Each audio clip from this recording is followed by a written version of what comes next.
I'm Theron Ramacharaka. This will be video number 3 in my little playlist called Problems in Self-Mastery. In this one, I'm going to focus on the problem that some self-mastery students may encounter. And that problem could be stated as follows. This isn't going exactly as I thought it would. And I am also going to address the difficulty of self-mastery with respect to not just the difficulty of the work, but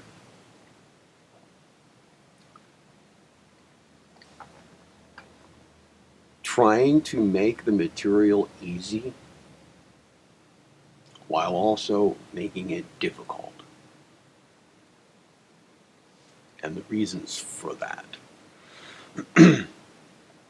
All right, first of all, the first topic. This isn't going the way I thought it would go. I kind of touched on this in the first video here in this playlist. Problems in self-mastery. Let's say a client is very left brain hemisphere oriented. Most people are. I mean, what with the way we're brought up in this world, in the public school system, we end up being quite left brain oriented. So let's say a person is left brain oriented, and self-mastery necessarily involves the left and right hemisphere balance. So the information and the practice is going to be geared toward reaching a balance, and this is going to be this will necessarily then involve information and techniques that a person might not click well with in all cases, because they're expecting, without knowing it, kind of methods and practices that really pander to the left hemisphere of the brain. So they're getting something new. They're getting information in a slightly new way than they ever have before, or nearly ever have before. And it might turn them off a little bit, because they're not used to this. You know, this is something different. It makes it difficult to stick with. That's one way to describe that this is not going the way I thought it would. Also, self-mastery involves some deep character changes, and it involves breaking through some perceptual barriers. It involves changing our consciousness. Now, let's say somebody comes to me and they're 35 years old and they've been used to seeing the world in a certain way. They've remained as open-minded as they can, but it's within a perceptual frame, it's within a set of perceptual parameters, and we're breaking those barriers. Well, this can take some extreme techniques. Now, in my program, I am not out to break anybody's brain. I am not out to drive anybody crazy. Quite the opposite. Quite the opposite. But there have been measures, there have been techniques used by people who are much better at this than I am that have been extreme, very extreme, and they have worked. Let me give you an example. Let me give you an example of a person who came from an Ivy League institution as a professor, went to India in search of his guru, let's say. Well, during one phase of his search, he ran into a Raja Yoga teacher. Raja Yoga has been sometimes called the royal path to self-actualization, or the royal yoga, whatever. It has many aspects in itself, and one main way to describe Raja Yoga is that it is the science of, let's say, mental discipline. Well, things did not go as this person expected when he met a Raja Yoga teacher. This teacher didn't say anything to him. It's just some skinny guy without many teeth, as I recall. Some skinny, lanky-looking fellow who would show up whenever this guy felt like it, with a little slate and a piece of chalk, and write some phrase on the slate and show it to the guy, the guy from the United States, this Ivy League professor who actually was trained in clinical psychology. He was a professor of psychology. He had his idea about how things work when it comes to the mind. But he was open. He was open enough to go to India and find out how they do it. And he wanted it for himself. He wasn't just there on a sabbatical, doing research. No, this was his personal venture. But, of course, his way of thinking, his way of perceiving, and his ideology, his whole paradigm of mental operations had to be broken apart. Well, this Raja Yoga teacher showed up with this slate, and he wrote odd phrases on it. Phrases that didn't really mean much to this guy, to the student, to this professor who is now a student. And he started thinking, man, what the hell is this? This guy's writing these odd phrases, just groups of words on the slate board, and then walking away. And I don't know if I'm ever going to see him again. And then he'll show up as I turn a corner, a couple days later, and write something else on there and show it to me, hold it up to, and show it to me, and I'll read it, and I'll ask something, and he will just walk away, leaving me with this phrase, This is nonsense. And this continued for some while, and none of it really fit together in any way for him. One day this teacher showed up and motioned for our friendly university professor, psychology professor, to come along.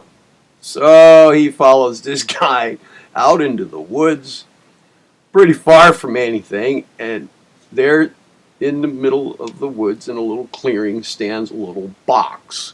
Kind of looked like an outhouse, an old wooden outhouse. And it's really just a box, big enough to sit in. And there was some food and water in there. And the lanky dude motions for our friend to go on in there. Well, he went in, and the lanky guy shut the door and locked it from the outside and left. Not a word said. So, in there's our professor friend all day, all night, all the next day, all the next night. He was in there for days. He didn't know what was going on.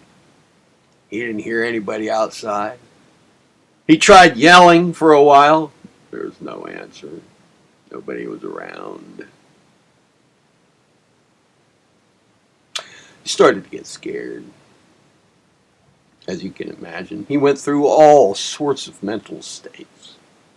As a matter of fact, he reports that he went through a sequence of mental disturbances, psychological disturbances, that, well, by the end of it, perhaps a week later, he had gone through pretty much every mental illness he knew.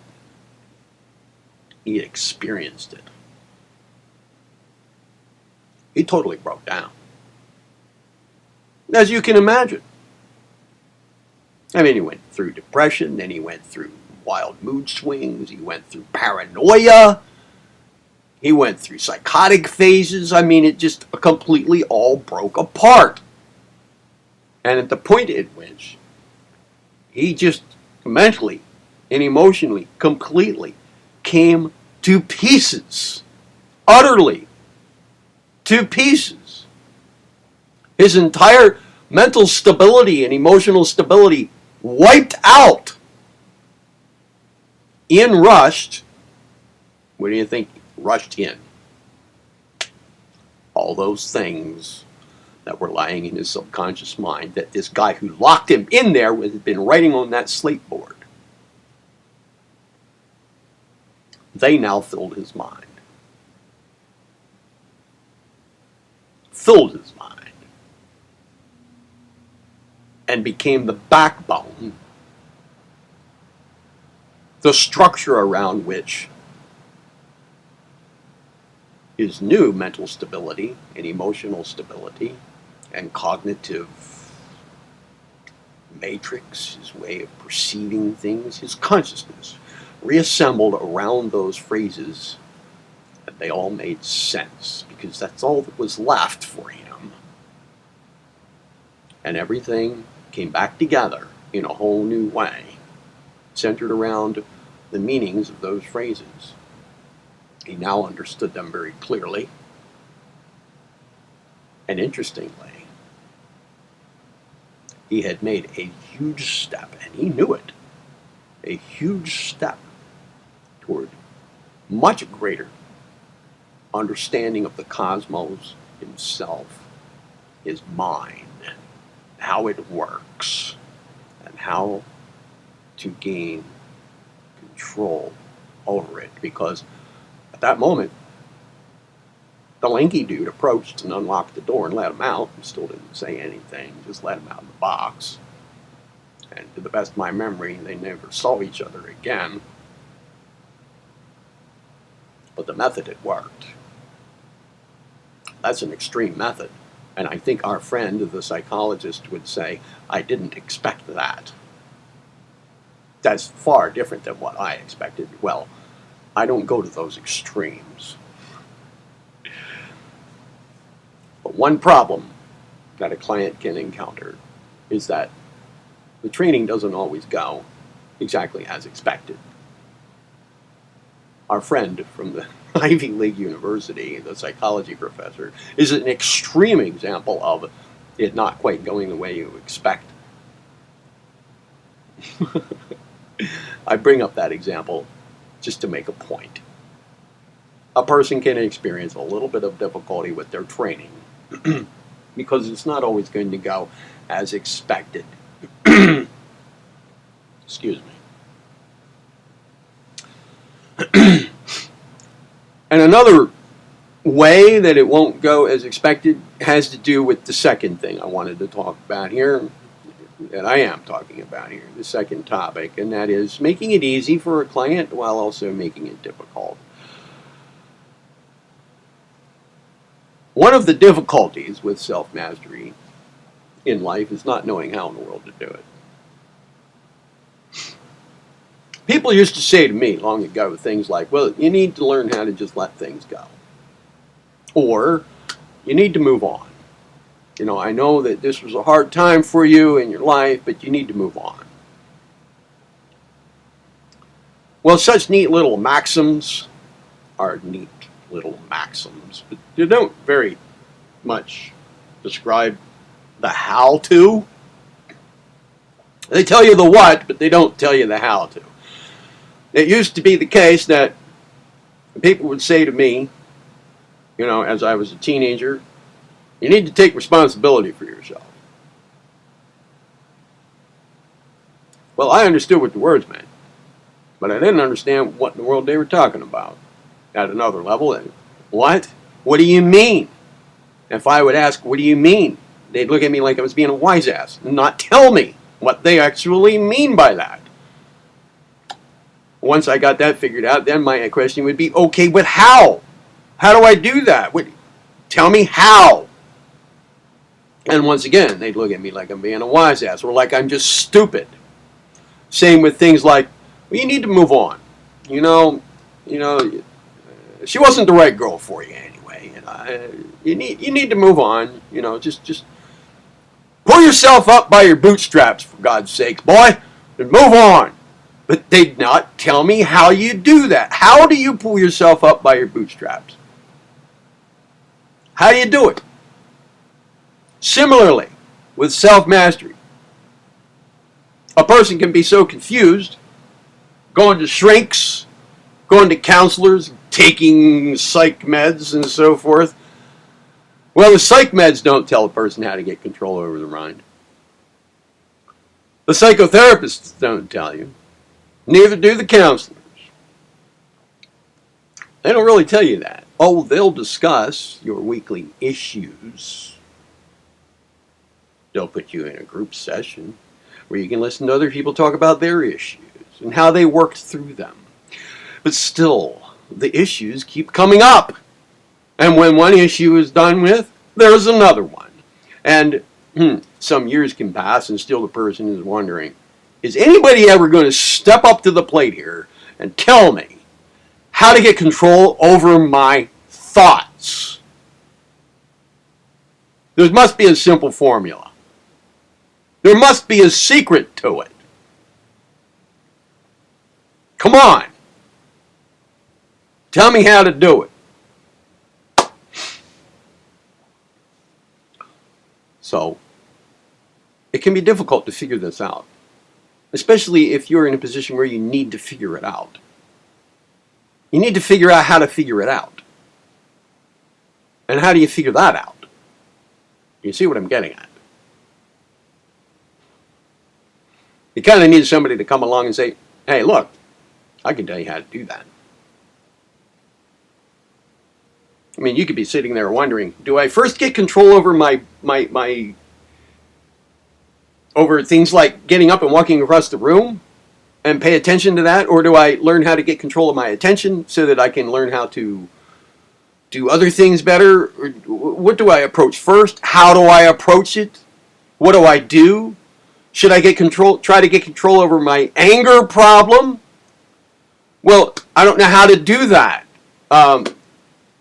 I need to focus on that so I can figure that out. But I can't focus that well. I need help with focusing. Oh my God, I need help with everything. What do I start with first? How do I do it?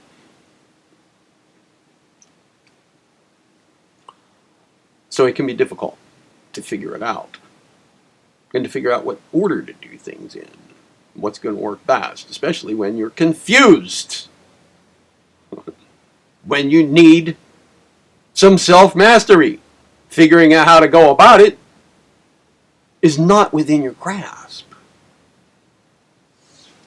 So, it's the job of the person who's providing the help with it to simplify it, to break it down, to put it into steps, to provide the information necessary, and to provide the work required. To simplify it. Another thing that would make it difficult is if a person starts to research this on their own, while busy with the rigors of everyday life. Well, they could probably take the rest of their lives to figure out exactly what information is going to be most useful. They could try this, they could try that, and in large, end up with some things that help and a lot of things that don't. So they may dig deeper and find some more fundamental type stuff. They might try some more, let's say, various spiritual paths. Well, there are some traditions, Buddhism and Hinduism and so forth that do engage, do teach a little bit about how to get control over your thoughts and so forth, but then you have to be on some spiritual path or other. You have to pledge allegiance to some name of a god or join some fraternity or, for goodness sakes, join a certain church or have a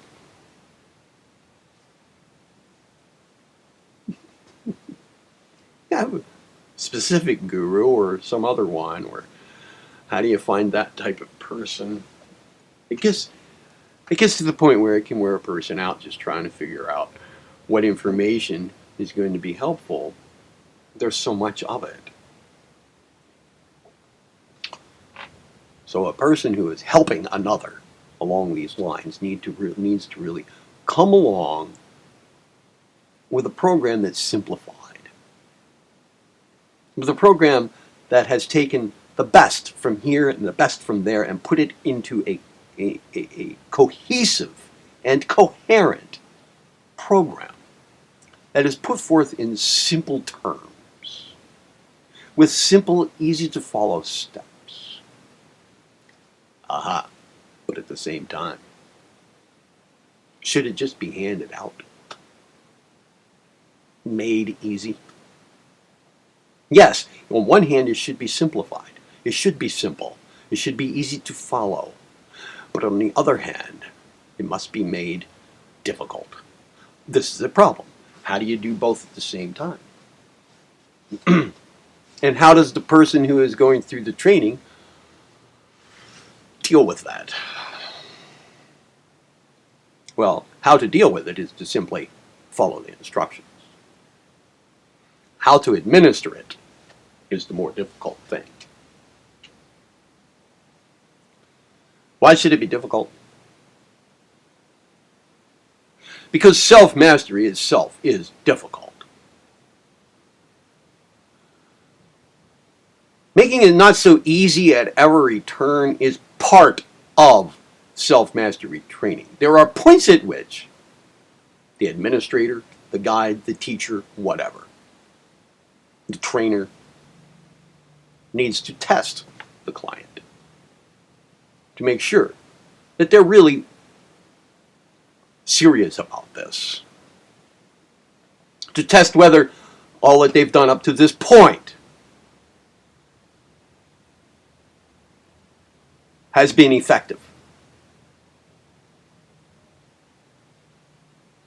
So you put in, let's say, an apparent roadblock to see if this person knows how to navigate around it or to break through it. Because up till now, they've been given all that they all that they need in order to know how to do that. So this is kind of like a test here at this point, let's say. Kind of a checkpoint. There are also other checkpoints. Checkpoints of a person's ethical standing at this point in the game, in their progress in self-mastery.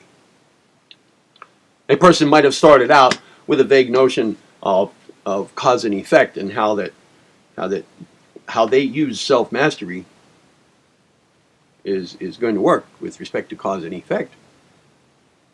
But they needed to be more aware of cause and effect than what they started with. So at various points, you want to check.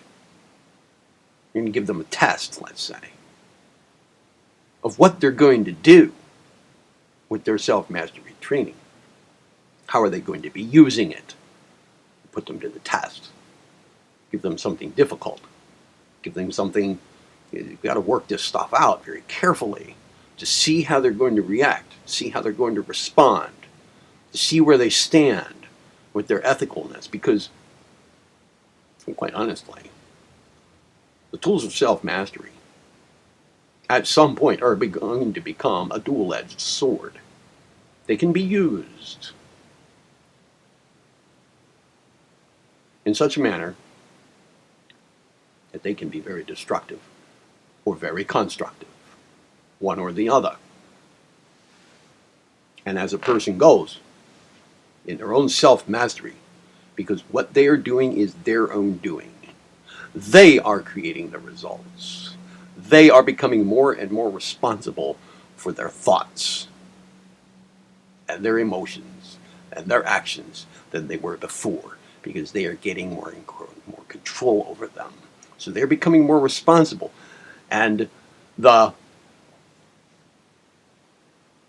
wise practitioner of a self-mastery training program, or the mindful practitioner, must bear in mind that he, like I, am responsible for the information I'm providing to this person.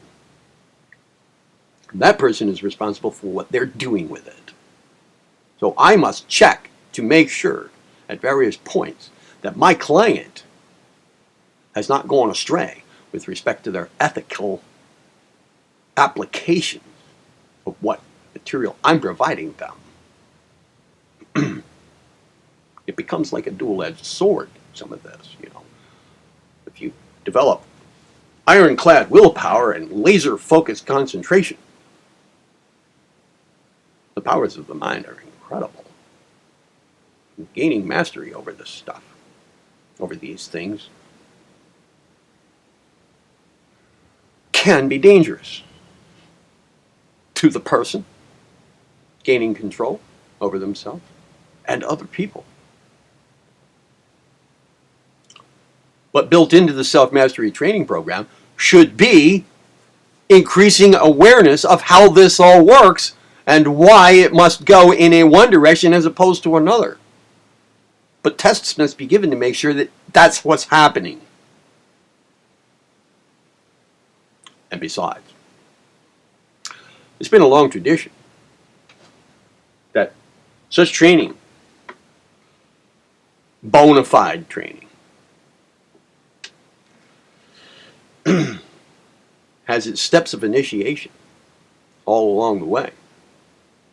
This does not mean imposed initiation steps by the person providing the training. These initiation steps happen in the person making the progress. It's just built in. It happens naturally. The person passes through doors, let's say.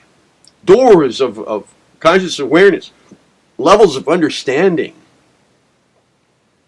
inner powers, let's say, abilities, realizations, character changes, deep character changes. And all of these things, just as a matter of how the cosmos operates, have their tests. Let's say, just to bring in an almost absurd example of how this works is, let's say you were taking lessons in how to fly. And I don't mean in an airplane. I mean bodily. Let's say you could make your body become invisible. Somebody has taught you how to do that. And this person is very concerned about your welfare. They're teaching you this for your own self-improvement. But let's say you have a penchant for doing things that are naughty and mischievous. So, just before this person gives you the final lesson in how to become invisible, gives you a whole bunch of tests and doesn't tell you. So you find that suddenly this is becoming really bizarre and difficult. You're being put through all kinds of weird maneuvers. It's not going exactly the way you thought it would. Maybe you're being tested. If you pass the tests, you're given the final instruction on how to become completely invisible. But then once you know how to become completely invisible, and you learn how to fly, so that you can instantly, pretty much instantly go up to the 9th level of some building, invisible, and peer in people's windows. Would you do it?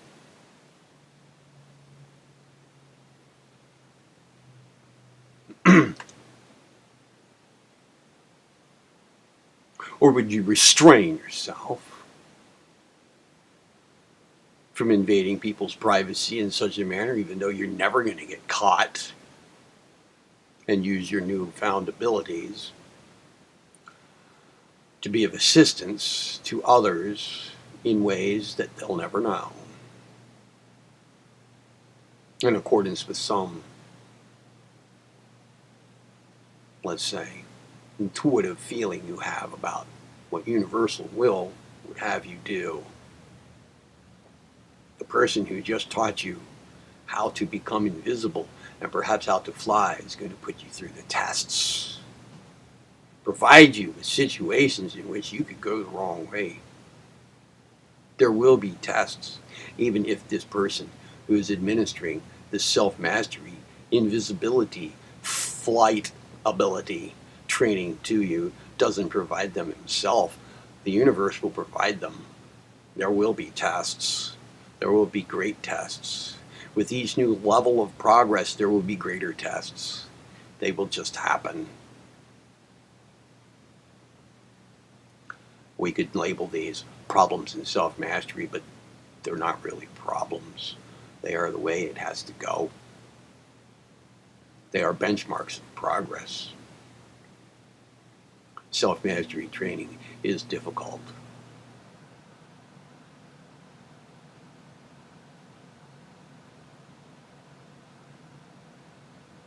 Here's an example. And then I'm going to end this video because it's been, we just passed the exact half-hour mark.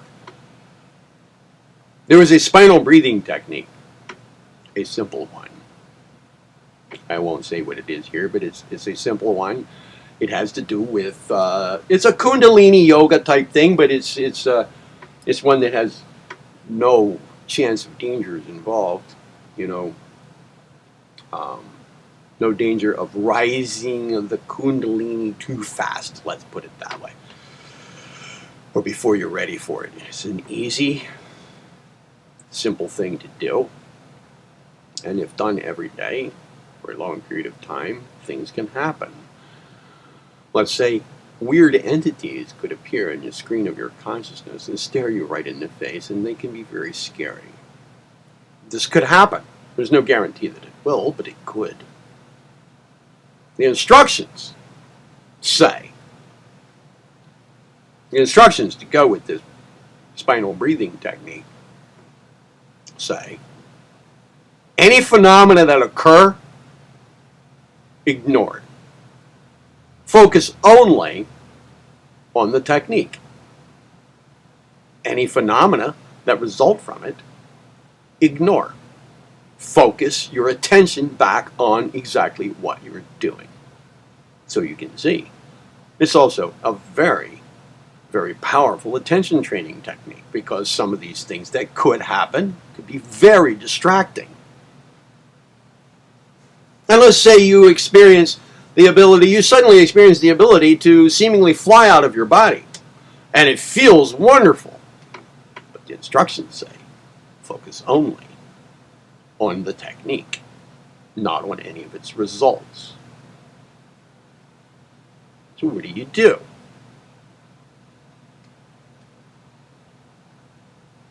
You see these things as tests. And you've already agreed to follow the instructions to the letter.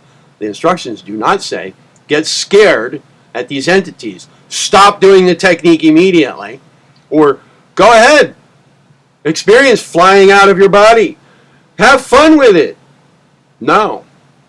The instructions say, ignore that stuff. Bring your focus back to what you are doing. Easily do that. As soon as you have mastered ignoring any entities that might appear in the screen of your consciousness, they probably stop appearing. Because you passed that test. You didn't get sidetracked.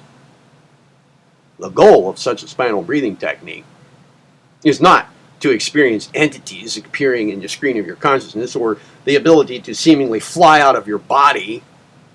That's not the goal. Those aren't the goals. But those could be some diversions that could last you the rest of your life if you get caught up in them. They could make you lose your mind. Or they could attract your attention so that you get diverted from what you're really doing. And the reasons for your self-mastery training that you laid down in the first place. You could get way sidetracked, like a drug addiction, sidetracking you from what you really wanted to get done in life.